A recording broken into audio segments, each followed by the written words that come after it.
All right, thanks for looking at Guaranty RV, and today we're going to look at a 2014 Northwood Snow River. The great thing about this thing is it's built right here in the good state of Oregon in La Grande.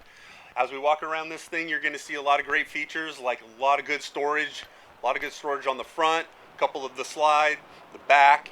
You're also going to be equipped with two brand new batteries. We're going to fill this thing up with propane for you. It's got a ladder on the back there. And then next up, we're going to go on the inside real quick. All right, as we walk in this beautiful unit, the first thing you're going to notice is all of the solid woods in here. That's one of the great things about Northwood product is they put a lot more solid woods in here. This one is equipped with the rear kitchen. The great thing about that is it gives you a lot more space in the living area without having to walk around somebody. The booth here is also going to have the capability of going down into a bed to sleep a couple extra people if you'd like. You're also going to see the vinyl floor, which is easy to keep clean, with your heating ducts going all the way through the trailer. On top is equipped with the air conditioner that's ducted through the whole trailer as well.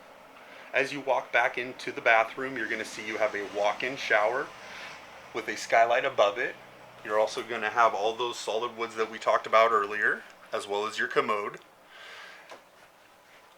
Then as you walk into the bathroom, you're going to have a full-size queen. All of those solid woods that we talked about, as well as a nice little fan above your head there.